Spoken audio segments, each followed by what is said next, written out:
আমিও রিয়েলাইজ করতে পারতাম, আমিও যদি মানে বের করতে পারতাম, আমার মনে হয় যে অনেকটা আনন্দের হতো। শুধু তাই না, যদি প্রেডিকশনটা একটু ঠিকঠাকভাবে করা যায় যে কোনো জন্মছকে, আমার মনে হয় তার আজকাল পরশু কী হওয়া যেতে পারে বা আগামী দিন তার কেমন যেতে পারে, এটা খুব নর্মাল ব্যাপার, বলা যেতেই পারে। এবং শুধু তাই নয়, আজকের ডেটে যেমন আমি যেখানে দাঁড়িয়ে আছি সেখানে দেখছি যে আগামী 8 তারিখের পর থেকে বৃহস্পতি 3-4খানা রাশির ক্ষেত্রে খুব পজিটিভ হয়ে যাবে। এবং এই 3-4খানা রাশির মধ্যে অবশ্যই যারা এই মুহূর্তে ভয়ে একদম তটস্থ হয়ে রয়েছেন, যারা মেষ রাশির জাতক, তাদের ক্ষেত্রে বলতে পারি যে অর্থনৈতিক ব্যাপারটা নিয়ে যতটা টানা পড়েন বা যতটা চিন্তার কারণ ছিল, এই সময়টা কিন্তু সেই চিন্তাটা বৃহস্পতি আপনাকে কাটিয়ে দেবে। 2 হাত ভরে পয়সা দেওয়ার চান্স রয়েছে। বৃষ রাশির ক্ষেত্রে কিন্তু সেম জিনিস তুলার ক্ষেত্রেও পাবেন, মকরের ক্ষেত্রেও পাবেন।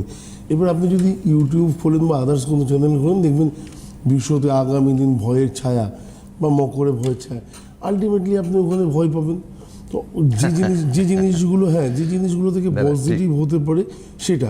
এবারে বৃহস্পতি ভালো যখন রয়েছে, বৃহস্পতি যখন পজিটিভ দিচ্ছে, অনেকের ক্ষেত্রে মেষ রাশির অনেকের ক্ষেত্রে বৃহস্পতি বকরি হতে পারে, বৃষ রাশির ক্ষেত্রে হতে পারে। তাহলে কি তারা এক্সপেক্টেড রেজাল্টটা পাবে? না, তারা সেক্ষেত্রে আমি বলতে পারি 50% রেজাল্ট পাবে, বাকি 50% অধুরা বা অসম্পূর্ণ থাকবে।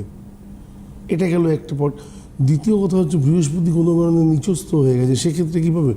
না, সেক্ষেত্রেও আমি আপনাদের বলতে পারি 50% রেজাল্ট আসতে পারে।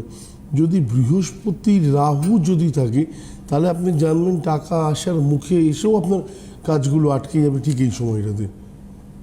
এত ভালো একটা টাইম আছে যে সময়টাকে আমরা চাইলে কাজে লাগাতে পারি এবং প্রতিটা স্টেপ বাই স্টেপ আমরা এগোতে পারি, কি বলবো, পজিটিভলি এগোতে পারি। যখন আমাদের সাড়ে সাতির একটা প্রকট রয়েছে, সাড়ে সাতির একটা সম্ভাবনা রয়েছে, এবং সেখান থেকে আমরা জানি সবাই ভয়ই থাকি যে আমাদের লাইফে খারাপ হবে, আমাদের ফ্যামিলিতে খারাপ হবে, আমাদের গুরুজন বিয়োগ হবে। আলটিমেটলি এগুলো কোনো ফ্যাক্টর না। বৃহস্পতি শনি সাড়ে সাথে আসলে অর্থনৈতিক জায়গায় একটু কোলাপস আসে, আপনাকে কি বলবো, হিসাবই করে দেয় এই সময়টা, আপনাকে অর্থের অপচয় করলে কি হতে পারে সেই জিনিসটা রিয়েলাইজেশন করায়।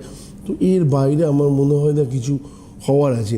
একজন 40 বছর ব্যক্তির জীবনে তার দাদুর বয়স তখন 90 বছর, সে যদি কোনো কারণে মারা গিয়ে থাকেন, তাহলে গুরুজন বিয়োগ যদি আপনি এটার সাথে রিলেট করেন, আমার মনে হয় সাড়ে সাথে বাড়িতে অনেক ব্যক্তির নেই, তাহলে তাদের কেন হলো।